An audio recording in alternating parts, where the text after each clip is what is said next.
The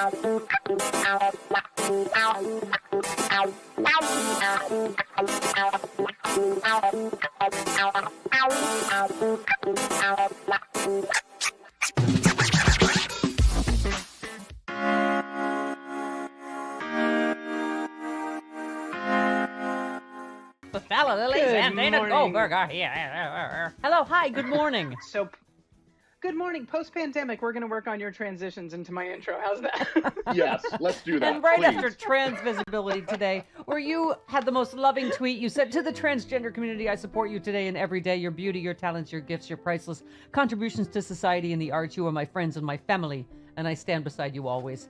Trans is beautiful. Thank you, Dana. That was... Are you kidding me? Particularly talking to you, said Marjorie Taylor Greene. I want to let you know Rachel Levine is the first openly transgender person to win Senate confirmation and is now the Secretary of Health. That also includes mental health if you want to set up an office visit for yourself. You are a liberal helper, Dana Goldberg. I mean, I guess first you have to admit you have a problem, and MTG's not going to do that, so... Oh, because I guess if we're keeping track, Rachel Levine bad, Matt Gaetz good, according to Marjorie Taylor Greene. Yeah, she said she stands with... Not trans people, but with Matt Gaetz for sure, because he's, upstanding.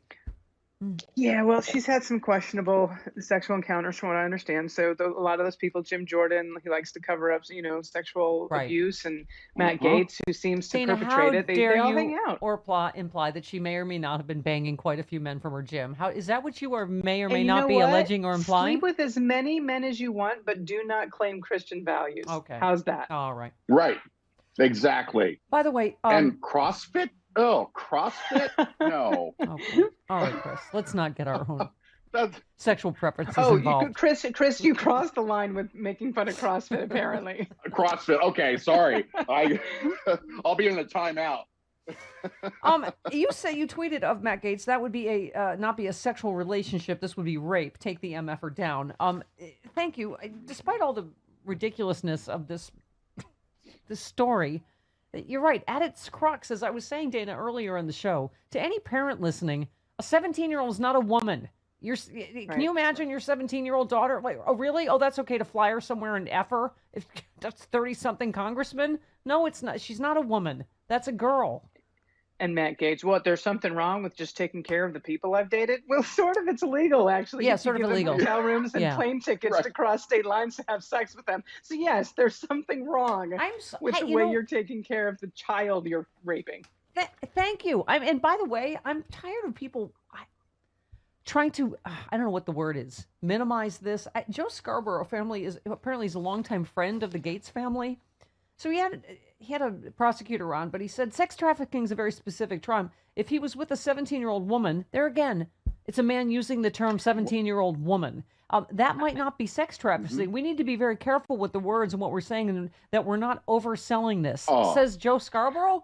And I have a little conspiracy theory, Mama. Well, let me just finish. So the prosecutor said child sex trafficking is a very serious felony under both federal and state law. It's punishable by up to life in prison. It's when you recruit, entice, harbor, in this case, most importantly, transport, provide, or maintain a minor for commercial sex purposes. It's defined very broadly under federal law to be any sex act in exchange for anything of value. That includes flights, hotel rooms, that includes expenses, all things that Matt Gaetz admitted to providing to his dates, but he is adamant he never dated an underage individual. Sounded to me, Dana, like he was trying to split hairs, that he was dating her when she was 17, but didn't pay for the hotel room till she was 18 or something. I get real nervous when men come to the defense of other men about stuff like this. There's a little hair on my neck that goes up, and I'm like, why are you protesting this so much? Like, what are you doing? And I'm not saying Joe Scarborough is, but what have you done, or what are you doing that you are justifying by defending the behavior of a sexual predator? That's my question. I'm just trying to think of myself being 17. And so, my parents, like, oh, I'm going to fly to wherever with Congressman blah, blah, blah. It's like, no, you are not. We have to remember at the time too, Matt, it must have been 36 at the time, right? Or somewhere close to that. Which makes that's it a even 17 more and a 36-year-old man. That should disgust anybody. Any parent, wait. Any parent listening now, call and tell me if you consider your 17-year-old a woman who should make her own decisions about sexual decisions. Sex with 30-something men. I'm gonna split hair. I'm gonna play devil's advocate on that. I think 17-year-old girls do have enough whereabouts to make some decisions for themselves when it comes to their sexual behavior. However, if you're being groomed by a 36-year-old man in power, all those lines get blurred. And you don't necessarily know if you're making the best decisions for yourself when you are being told and shown the world. That's why it's considered rape. That's why it's considered rape. So I don't want to take too much power away from 17-year-old girls, because if we're saying a 17-year-old girl can't make her decision about her sex, that's saying a 17-year-old girl can't make her decision about her gender identity, and I just don't even want to go there. Right. Okay. Right. Yeah. But having a 36-year-old man make your sexual decisions for you, that's the problem. That's the problem. Yeah. By the way, did we mention this yesterday, Chris? That Matt Gaetz was the sole person that voted against the 2017 legislation related to human trafficking. Kevin McCarthy was asked about that. He said, "No, I have no idea whatsoever why he would vote against that." Gaetz at the time said the proposal constituted mission creep by the federal government, that existing agencies in the federal government already existed to handle the issue. Okay, that already is just a little sketch. Okay, yeah. He's the only congressman that voted against the, okay. And Kevin McCarthy said, I haven't talked to him yet today. I've been traveling. Don't you feel like, Dana, if someone in your conference was accused of sex trafficking, do phones work when you travel now, right? They do work when you, okay, yeah. They do. Yeah, I haven't been able to talk to Matt yet. I don't, And then he had to walk back that he said, oh, well, yes, if he's convicted, sure, we'll remove him. It's like, what? Even if he's, okay. He should not be on the judiciary right now when it's the DOJ that's investigating him. He's on the committee overseeing the Justice Department. I mean, give me a break, right? I completely agree. I just think it's funny that those guys were actually not even blackmailing him. They were basically like, hey, if you help us, we'll help you, but we're not extorting you. Get out of your very true sex trafficking allegations, which you're about to get indicted for. Yeah. Okay. Representative Ted Lieu on all this. The fact that someone, even if it's true in March, tried to extort him or his family to allegedly make this case go away doesn't change the fact that there is a case. There is a very serious federal investigation open under the Trump administration. And I'm a former prosecutor. They don't just do this out of nothing. There's got to be a factual predicate. And at the Department of Justice, there's going to be a whole team of federal agents and prosecutors investigating Matt Gaetz. So he's in some deep trouble, and that's why he needs to be removed from the House Judiciary Committee. Dana, by Trump's Justice Department, how bad must it be? Trump's Justice Department, which made everything go away for Trump friends and persecuted every Trump enemy. How bad must it be that they're still they started investigating Matt Gaetz and couldn't make it go away? Well, we also noticed that it's not Bill Barr, because Bill Barr's like, I don't even want to be in the same room with the guy. Right. Yeah.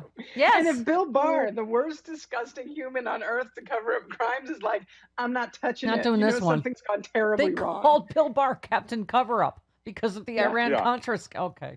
All right. Kevin McCarthy's very busy, very important. Haven't had time to talk to him. Look, I haven't heard from DOJ. I haven't been able to talk to Matt Gaetz yet. I just read the story. Right. Yeah. Don't. Those are serious implications. If it comes out to be true, yes, we would remove him if that was the case. But right now, as Matt Gaetz says, it is not true, and we don't have any information. So let's get all the information. Sure. Let's get all that information and bring it back to you, because we don't know. You betcha. Now, his excuse was that he was traveling? Yeah. It was okay. Couldn't you have picked up like the GTE Airphone that's in the middle seat? No, your cell phone does not work anywhere. Swipe the credit card through it. Yeah, cell phones don't work anymore. Traveling, can't use it all. It's like back in the 70s. You got to wait till you get home. Can't. Right. Don't. Nothing. News blackout. Nothing. I see. Okay. Wow. Okay, and then that's all he would do is just take him off his committee if it were true. So if he's convicted, that's it. Yeah. Oh, even if he's in prison, he just won't be on like that. Testify. Okay. All right. Well, that's all good to know. Okay. So Dr. Fauci was talking. Okay. First of all, can I just say, Dana, we have a lot of good news, bad news, good news, bad news about coronavirus, right? Amazing vaccine news, amazing all kinds of news. Like Chris and I have had COVID. Our T cells apparently are protecting us against all the variants. And Chris is half vaccinated. I will be vaccinated tomorrow. And then at the same time, I'm 1 week out from my second shot. I'll be in the clear on April 9th. Yay! We're gonna have a riot. What? Okay.